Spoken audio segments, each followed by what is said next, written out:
Hey guys, it's Adam the Science Tutor here, and today we're going to be covering the brachial plexus. I'm going to cover the mnemonics, where we're going with things, and the different injuries that can occur in each of the nerves.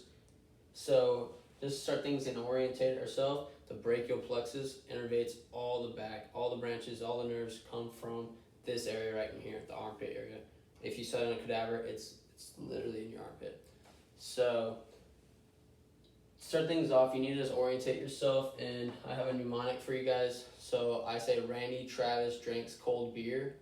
So Randy Travis is an old country star. I don't know if you know him, but Randy Travis drinks cold beer, and the Randy stands for RAMI, and this is your C5 nerve, your C5 vertebrae, C6 nerve, C6 vertebrae, and I've seen people draw it without the vertebrae, but it helps orientate myself, and you get a little good view that the vertebrae is under the nerve for your cervical vertebrae.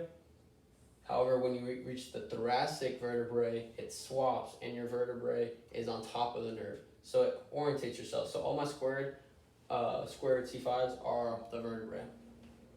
So, and it helps you draw as well. So you know the C7. So let me start. Randy's for RAMI. T is for trunks. D is for divisions. C is for chords. And B is for branches. I'm giving myself a little more space here.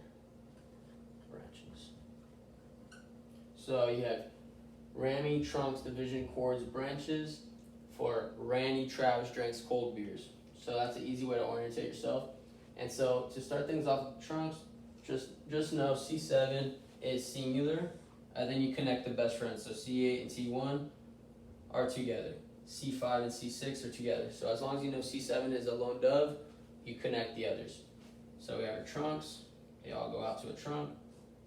You have your upper trunk, your middle trunk, and then your lower trunk.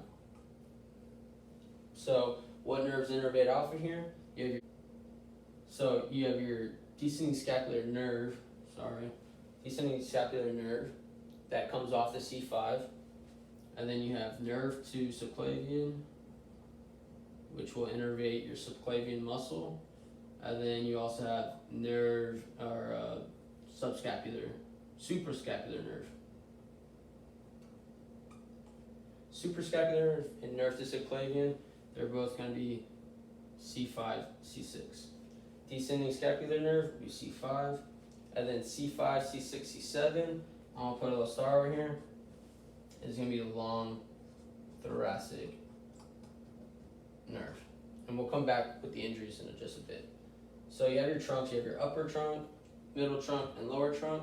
And the divisions, they all become trees. So tree here, tree here, tree here. So just to emphasize, from the RAMI, you have a singular C7, and you hook up the best friends. They each make a trunk, and then they all split into trees for the divisions. And the divisions are quite easy. There's no nerves off of the divisions. So that's big time. So there's no nerves off the divisions, but you still have to name them. So you go anterior, posterior, anterior, posterior, and on the last one, you go posterior, anterior. So, and you may ask why I did that, but you'll see just right now. So for the posterior, it's the posterior cord we're about to make.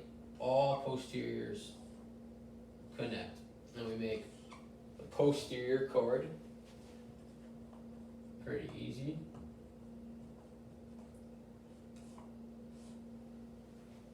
And then anteriors, both facing the same way, will come up, connect, and create the lateral cord. Pretty easy. Lateral cord. Lateral cord will have 1, 2, 3, 4. Posterior cord will have 1, 2, 3, 4, 5. We'll come back to naming those in just a sec. And the anterior division is going to create by itself, because all the rest of them are already connected, a singular medial cord.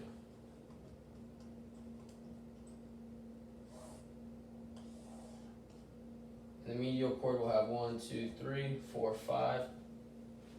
So we have, and the ones we're not going to focus on these are connecting for our last branch, but these are our branches, 1, 2, 3, 4, 5 branches, connected also to the lateral cord. Lateral cord will have 1, 2, 3, posterior cord will have 1, 2, 3, 4, 5, medial cord will have 1, 2, 3, 4, 4. So what are we going to look at? Okay, so let's do the lateral cord, or let's do a posterior cord first. So there's a mnemonic for it. It's pretty easy once you get it, but draw out stars. So we're going to go, this is an upper star, this is a lower star, and these are subscapular. Subscapular. Okay, so those are subscapular, they're right here. And then the T is actually the middle subscapular, but there's another name for it called the thoracodorsal nerve that innervates your latissimus dorsi. So thoracodorsal nerve, and these are the two big ones, axillary and radial nerve. So you have your axillary, and these are the ones branching right here. Those are our main ones. The posterior cord sits under this M that I'm gonna show in a bit, but it is extremely important because of these two nerves. So you got your axillary nerve,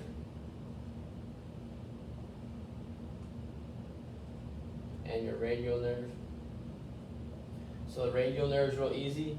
All from C5 to T1 innervated. Radial nerve just C5 and C6. Then thoracodorsal nerve, what innervates our latissimus dorsi, C7. And then this is like a switcheroo, but the upper subscapular is C5. Lower subscapular is C6.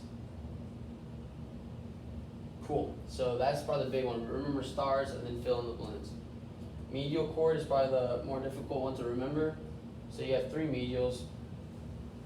So you write out medial, medial, medial, and it is medial pectoral nerve, medial brachial cutaneous nerve, and medial antebrachial cutaneous nerve. So you have medial pectoral nerve, medial brachial cutaneous nerve, and medial antebrachial cutaneous nerve. This is what you need to remember because this will help you with the lateral cords. Lateral, you're going to go both the same way, lateral and lateral. So it is lateral pectoral nerve, and lateral antebrachial cutaneous nerve. Not so bad. Okay, cool. Now let's get to the branches, which are our big times. Those are our big players. Axillary nerve and radial nerve are also big time players. So this is the median nerve, it's the middle. The median nerve supplies innervation towards all our flexor muscles and some in the hand. This is our musculutaneous nerve. Musculutaneous nerve is our biceps, innervates our biceps. And then we have our ulnar nerve, which innervates most of our pinky side. So musculutaneous will be C5, C6, C7. Our median nerve will be all of the nerves, kind of like the radial nerve, except for C5. So C6, C7, C8, and T1. And our ulnar nerve will be C8 and T1. Medial cord, all these coming off here will be C8. All these coming off the lateral cord will be C6. So cool. So this is what we got right now. So let's go back and let's look at the injuries. Oh, and long thoracic nerve, I remember. C5, C6, and C7.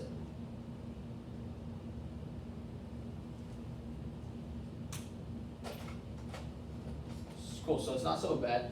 And when you're looking for this in the body, you'll be looking for this M. This M is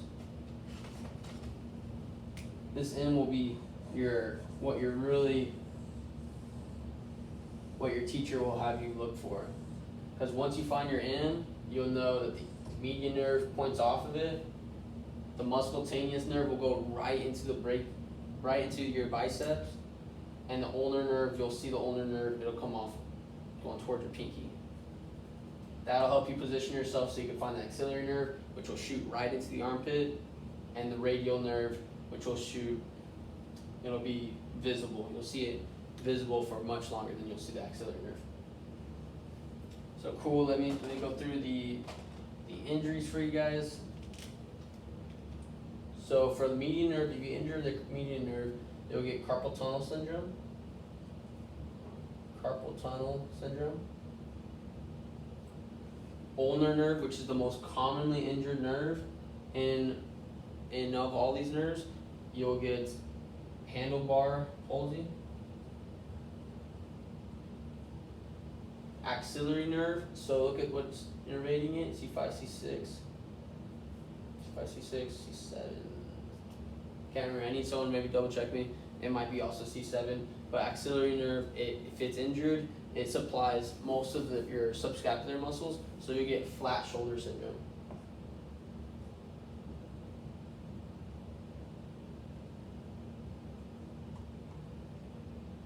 Musculutaneous nerve does not get injured often. Sometimes it'll get pinched, but it's the bicep. It's really deep in there. It's hard to injure, but sometimes if people work out too much, their bicep might squeeze it, but it's not commonly injured. Radial nerve will be the wrist drop.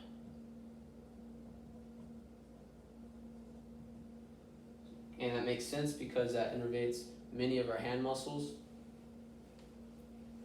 Long thoracic nerve, injury to this will create wing scapula.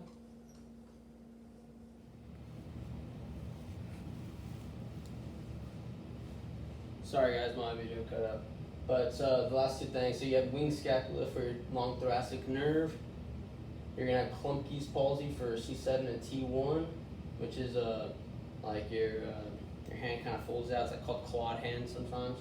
And you have Erb's palsy with C5, C6, injury to C5, C6 nerves. So yeah, in a cadaver, you're gonna be looking for this M, the M shape. Main things to look at in the cadaver, your musculutaneous nerve will go straight into the bicep. Your median nerve will be the biggest nerve, and you'll see that all the way through. That's probably the one thing you'll probably see for the most part. You'll see a bunch of things, but that's the biggest thing you'll see. Your ulnar nerve will go it's gonna be furthest medial. It's gonna go towards your pinky. Axillary nerve will go shoot straight into your armpit, and your radial nerve will come out, and it'll probably disappear around your where the brachial artery ends. So yeah, so look for the M. I advise whenever drawing it out to draw out also the vertebrae. It's probably gonna be a test question: is when does it change from nerve to vertebrae to vertebrae to nerve. So it's a good way to memorize, good way to draw it out. Just remember, just going back with it, C7 solo, the friends connect up, they all come out to a trunk, divisions start to occur, divisions where no nerves are present, that's the only time no nerves are present, the cords come out. Remember stars for your posterior cord. Stars, you have upper subscapular, thoracodorsal nerve, axillary nerve, radial nerve, and lower subscapular nerve. Your medial cord, memorize this, and it'll help you with your lateral cord. And then our main branches, there's musculutaneous nerve, median nerve, and ulnar nerve. Thank you guys very much for watching. If you guys have any questions, shoot them to my email, and I'll be happy to help you. But good luck for test, and good luck. Thank you.